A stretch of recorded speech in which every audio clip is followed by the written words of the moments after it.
my orcas. So today I decided to read to you guys. I'm going to read a book, and it's a chapter book. So it's not going to be a book that I will read to you and you'll hear the whole story at once.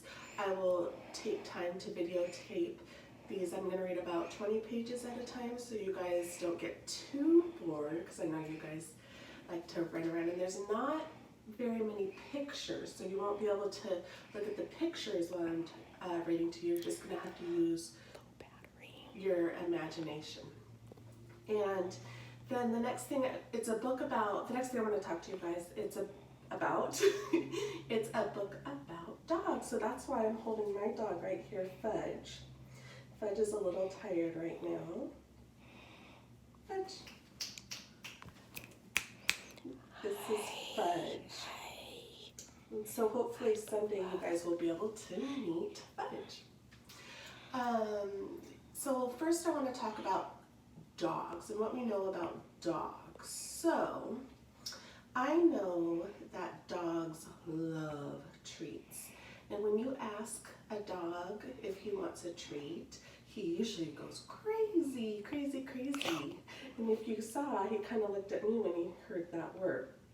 So know that that's dog's favorite thing.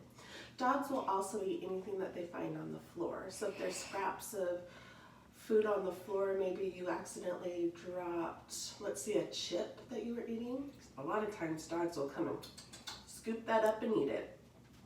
Another thing that we should know about dogs for this book is dogs love bones.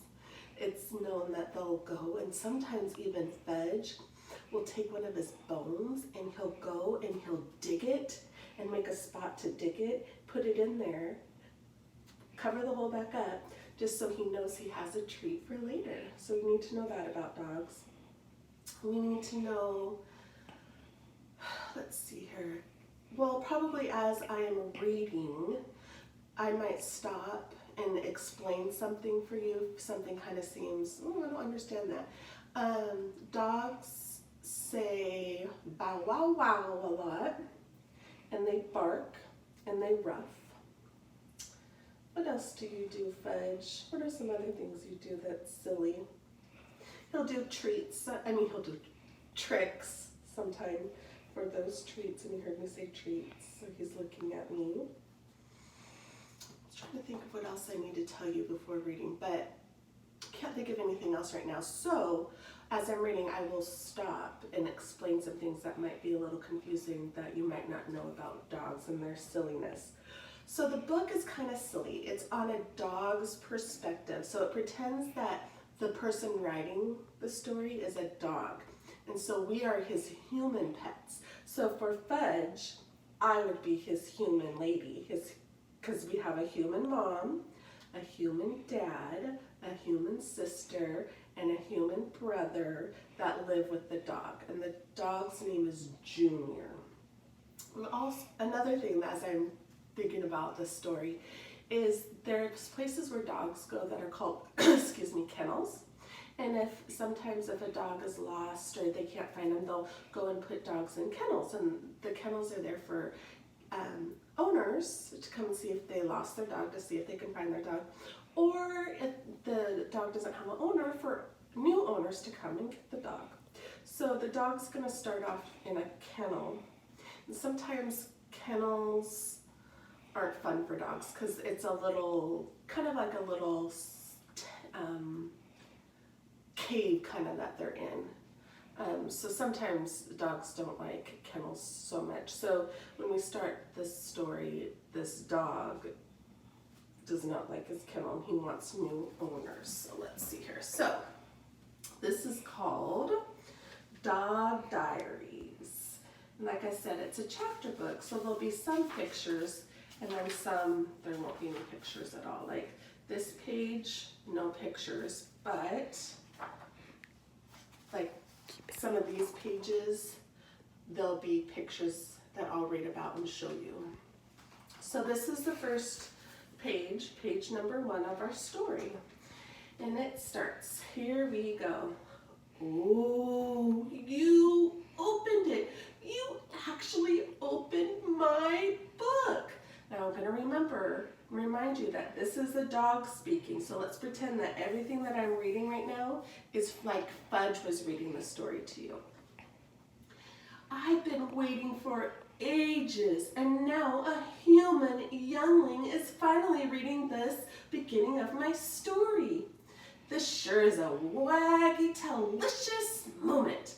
I don't think I've ever been this excited since I spotted a raccoon out by the trash cans and chased it up the fence.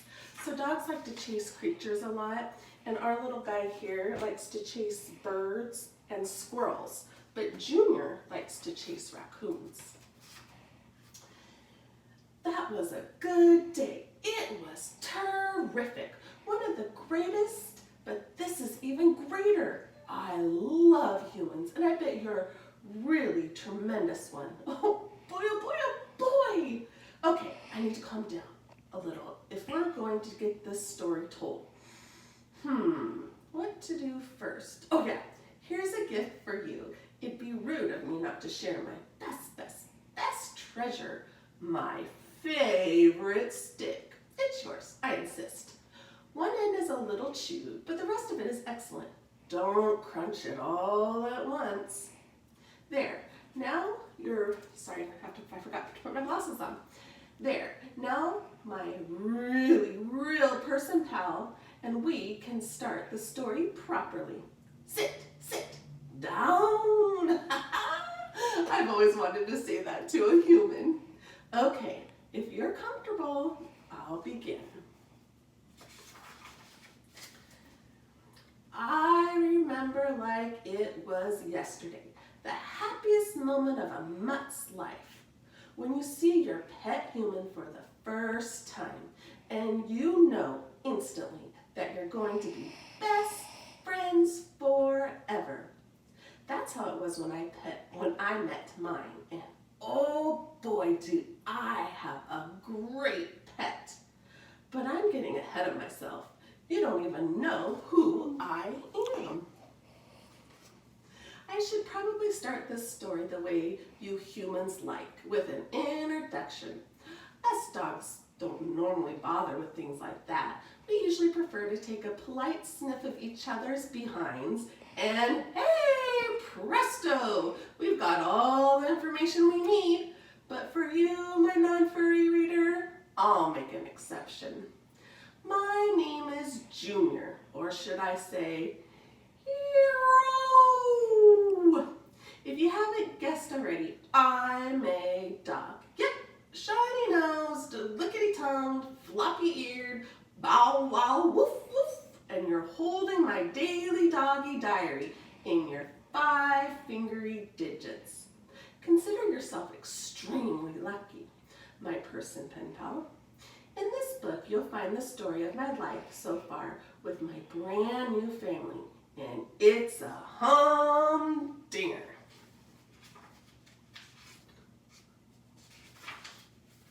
Now, I know you're thinking, you're sitting there, wrinkling up your forehead as we speak, saying, a dog's diary, to yourself, and picturing my furry little paws typing away at a computer or scribbling in a notebook. Don't be so people-brained. You may also be wondering why on earth I would be keeping a journal. That's what princesses locked in towers or grandmoos and grandpas get up to write. Wrong. In case you didn't know, all canines keep diaries. It's true. We always have, ever since the dawn of dog, all the way back to the time of the cave people and their toothed terriers. There's the picture of the cave people. Just not in the same way that humans might. Why do you think we all stop to sniff every corner and every streetlight and fire hydrant on our morning walk? Never thought about it, huh? Well, I'll tell you. We're not snooping on the local gossip, checking who's been around, and generally keeping up to date with what's happening in the neighborhood. To us, having a good snuffle is like reading the newspaper. You see, dogs keep smell diaries. Every pee and every poo tells a tale. Don't you want to know? But let's not panic just yet. I'm not about to ask you to stop and sniff my, well, you know what. Nope, not me. With the help of some booky brainiac humans, my story's been written down. Incredible, huh? They can do anything nowadays, and you can safely enjoy every word without having to worry about all the whiffs and stinks. It's excellent. Everybody wins. So, where was I? Oh yeah, my pet human. I guess the day I came to live with him and his family is the best place to begin my diary. It's my happiest day of them all so far. Only last year my life was a seriously different bowl of kibble. Like so many of my furry friends, I was serving life in a kennel. Junior is not happy about having to go in the kennel. You guessed it, my luck had run out and I found myself locked away in the scariest place in the whole world. Scratch that, the whole universe. It was the Hills Village Dog Shelter. There are no ear scratches or belly rubs or nose boops in that place. Let me tell you, no siree. The humans who work there shuffle past, ignoring, and don't even want to play ball. I know it's horrific. That place is one great big boredom fest. It's enough to turn even the bounciest pup into a small microbe of misery in no time. But I'm not there now. Yippee, yippee, yippee! I can't wait to tell you this part. All right, do you have spare snacks to keep us both happy as we scamper through the next few pages together? You do? Excellent! So there's my first chapter. I'm going to read another chapter, but that was one chapter that's done. So this one says it's the first day and then a lot of Tuesdays ago. So this was a while ago. Interesting. So we have the grandma and the dog, Junior calls her Grand Moo and not Grandma. The mom is called the Mom Lady. So I would be, oh, Fudge is hiding right now. I would be Mom Lady to Fudge. And then Georgia, Junior can't say, so he calls her Jaja. Okay, here we go. I was sitting in the backyard of a house with the old lady called Grandma, who smells like ointment and bug spray. The mom lady and the little one with a voice like a dog whistle staring down at me. Mom lady had collected me from the shelter earlier that day, and it was all so exciting. She bought me a new green collar with a jiggly tag on it, and I got to ride up front in those moving people boxes on wheels. I had to concentrate really hard so I didn't pee on the seats with happiness. Later though, we were just waiting around for something, I guess, or someone. It seemed to go on forever and was very confusing. I looked up at 3 different sized ladies and tried to figure out what they were thinking about. I'd been hoping for a treat or two and was even trying out my best puppy dog eyes on the eldest one, but so far it hadn't worked. The littlest person, her name was Jaja, was complaining and grumbling because she said I was going to mess up her room. What room? We were in the yard. At this point, my understanding of the peopleish language was pretty bad, but I can tell she was not happy with me. I wagged my tail and jumped up a few times, leaving muddy paw prints on her knees.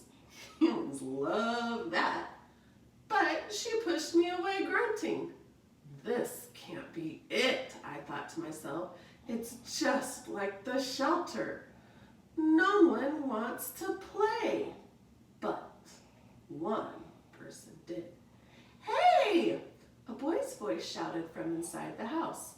Mom lady called to it, and a skinny kid with messy hair and long gangly legs clumped out through the back door. That was it. That was the moment I laid eyes on my pet human for the first time. It makes my tail go crazy just remembering it. Surprise! Shouted Mom Lady. Is that? My pet human gasped. He looked completely shocked, like he had just swallowed a hornet's nest. It's a dog, Grandma said. Well, yeah, mumbled my pet human, but does he... Jaja grumbled about something again. I was beginning to think I didn't like her all that much. She certainly didn't like me. I mean, is he mine? My pet human asked.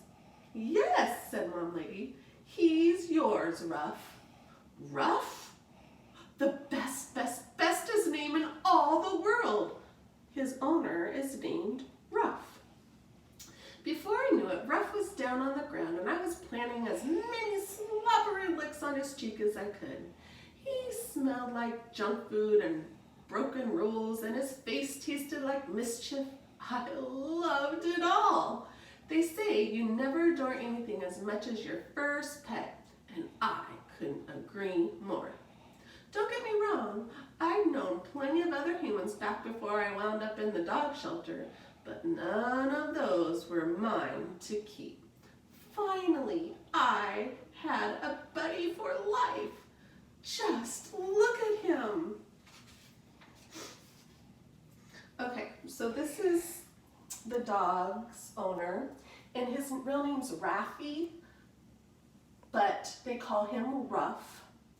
And then his last name is Ketchadorian, but to Junior, his last name is Ketchadoggy-Bone. So he's making his name go into dog language instead of human language. His full name is Ruff Ketchadoggy-Bone. I know. What are the odds a human would have such a pooch's name? He smiled down at me and I jumped about his legs, nipping and bouncing and yipping. It was us dogs called the happy dance. Hey, don't judge. I was having the time of my little life, and once you finish this book, you'll be happy dancing all over the place. I'll bet. Anyway, just when I thought things couldn't get any better, any more terrifically wonderful, Ruff said the two most magical words I think ever existed to a dog. They're so powerful, these words can leave you wagging your tail for days. I'm not sure I can even tell you what he said. It makes me so overexcited. Sorry, guys. Okay.